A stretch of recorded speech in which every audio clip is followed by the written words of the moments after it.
Hello, everybody. You say Welcome it. back to Happy Podcast. My name is Wimbai. I'm your host here, and today welcome, I'm going to receive someone beautiful, someone so majestic, someone I really appreciate her so much. I don't have words to express how much I appreciate this woman right there. Likewise, went by. Oh, thank you so much. But before I start, do I have your consent or your approval to record you and interview you today? Yes, of course. Okay, good. So, I intend to interview my friend. Her name is Janya. Janya, and she remains consistently positive even in the most stressful situations. I want to interview her because I want to understand more about the techniques she uses to maintain a calm posture during stressful situations. Mhm. So, the first question is, when you think about stress in your life, what kinds of challenges tend to affect you the most, and how do you usually respond to it first? So when stress arises in my life, a lot of challenges that happen from the stress is just not being able to see the situation clearly, not being present, and also just it affects my attitude towards other people. Wow. And so initially, I would just, shut down when I'm feeling very stressed. And so that, used to be my response to stress. I've So, yeah. noticed that. And you just shut down? Okay, that's interesting. Is it like, how can I say? I think that you do it automatically because you know that you're stressed and you need to shut down, or you just do it out of awareness? Well, I would say when a very stressful situation happens, for me, it's kind of like a trigger. Oh. It's nothing that I really anticipate. It just kind of just goes up. And so if, the trigger just happens and I'm just stressed, then it's just like everything is like off the table and I'm just thinking about that. So, Okay. yeah. That's interesting because the fact that you know Mhm. that you go through that, it's awareness itself, because now I know that whenever I see Janaya shutting down, she's stressed. And yeah, we can tell the difference of you Definitely, stressed and yeah. you like this. It's actually notorious. And how do you feel about, like, what, how can I say, let me look back. When you think about stress in life, what kinds of challenges? So the challenge for you is actually shutting down. Do you see that as a challenge or a coping mechanism? Well, I would say specifically the challenge is kind of taking kind of control, not letting my emotions take control and not letting it beat me up. Because then when the stresses arise, then it's just a bunch of negative emotions coming in, and I kind of just let it happen. And so I guess the challenge is noticing like the situation doesn't have to dictate how I respond to it.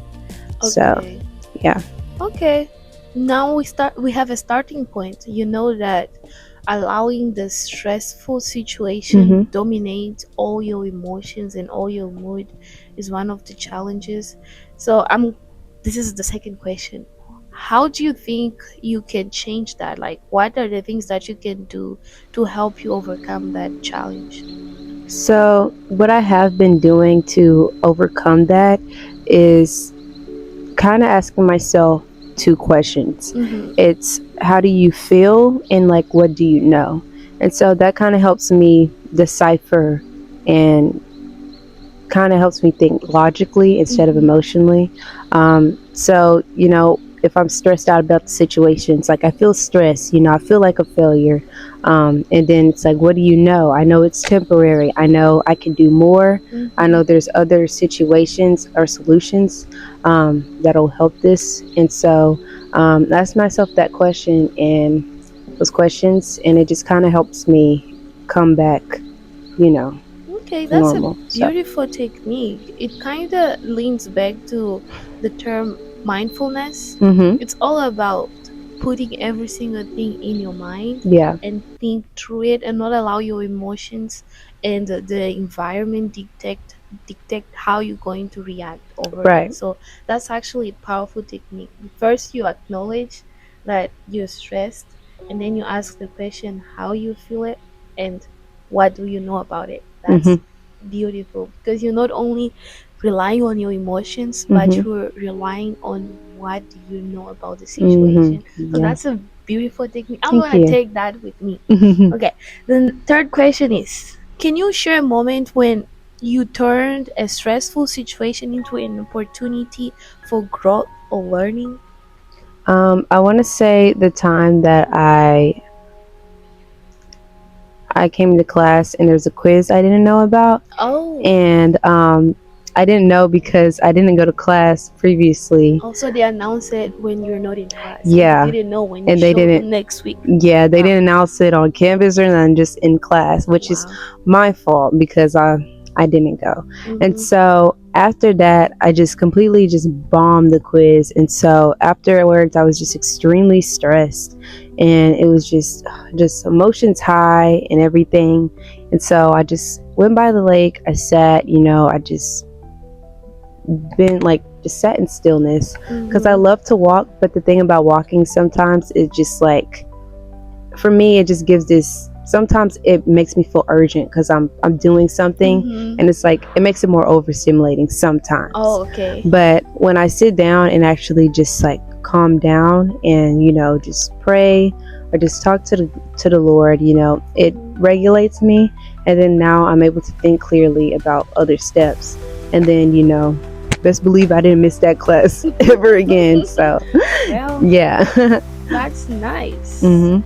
Not missing a class is the first step. And I like the fact that you acknowledge that going through that specific situation did Mhm. not dictate your future, Mhm. because the fact that you allow yourself to step out, go on a walk, sit by the lake, Mhm. and let it sink, let it overflow, whatever it was going on in your mind, is how can I say, it's a sign that you know that this is temporary. I'm not gonna stay in this situation forever, so let me just observe it, learn from it, and what's next. Yeah. So this is actually being optimistic and not relying whatever happens in our life to dictate the whole picture. Mhm. That's being very optimistic, and I really really like that about you. Thank you. So yeah, I don't want to talk too much. Next question. So what helps you stay hopeful or optimistic when you feel overwhelming or overwhelmed? I would say realizing that how I feel in that moment or what's going on in that moment Mm-hmm. isn't my whole life. Just knowing that the Lord has bigger plans for me, and He's given me multiple gifts, and this knowledge and these opportunities Mm-hmm. that are definitely going to be utilized, and they're going to grow. And so I guess my future in like 100% the Lord, and also reflecting back on the times where I have gone through something similar or something just like really nerve wracking and stressful, and I've gotten through it. And so what keeps me hopeful is just, knowing all those things and just Mm-hmm. grounding myself in that. Wow, Mm-hmm. that's nice. And having a, how can I say, a system for us Christians is God. God is our Mm-hmm. system. Yeah, It's powerful knowing that I definitely. can go to the Lord, Mm-hmm. be there, and I know He can help me go through this thing is very powerful. It's a game changing. Mm-hmm. I'm just gonna say it just like that. It's a Right. game changing. And the fact that you believe that you have bigger things for yourself and you rely on a bigger person, which is Yes, God, to yeah, help you accomplish the bigger things that you know right. that you have for yourself, literally backs up the intensity and the desire to not give up. So this is actually powerful. Thank What you. can I say? Let's Yeah. go to the next question. How do the people around you, friends, family members, influence the way you handle stress? I would say they definitely impact the way I handle stress because, I like to just, my initial thing is when I'm going through something, I like to crawl in a hole. I like to just isolate myself. But they definitely are making themselves inviting and just setting a safe environment for me to be open if I want to be open. And not only that, they help me see a perspective that I can't see because when I'm stressed out a lot, I'm just clouded by all the emotions and just the stress, and it makes me hone into that one thing, and so I can't see the bigger picture. And they like to just, well, what helps for me is when they recite what I'm going through, and they help me see it's not as big as I make it. Like my dad, he just he likes to do that. He will ask me, what's wrong, what's stressing you out, and he'll repeat it, and he's like, okay, well, you have this, you have these options, you can do this. And it just makes me see it all out instead of just being so clouded by my stress. And so it's really helped. That's beautiful. Having a, how can I say, the people around you can construct, can build you up or build you down, destroy you with the words that they can speak into your life or help you go through the situations in your life. And having people like your dad, it's a powerful thing because they can help you grow. Because I know for a fact that there are people who have the opposite, people who speak them down. So it's all about who you have as your backup plan. Yeah, who's in your corner? Yes, your corner, not backup plan. But yeah. And have you ever noticed that being kind to yourself makes it easier to recover from stressful moments? Yeah, I think so. Being kind to myself, because a lot of times I suffer, well, not really suffer, but I struggle sometimes with self condemnation, just beating myself up every time something goes wrong, or if I don't do it in a way I'm supposed to. It's a lot of just me being negative to myself, and I guess it just comes from a way of just if I do something bad, then punishment. And so I try to do that to myself. I try to be my own disciplinarian in that way. But when I, speak life into myself and kindness and just be that gentle person and just, remind myself of the goodness of me, then it just makes me feel, better and realize that situation or that moment doesn't, dictate who I am. So, yeah. The fact that you mentioned about doing something bad, punished, it took me back to my childhood. Yeah. I think that is one of the reasons why we are very harsh on ourselves when we go through things like that. When we messed up things, we actually don't be kind on ourselves because that's how we were raised. If we messed up, we need to be punishment. punished. Yeah.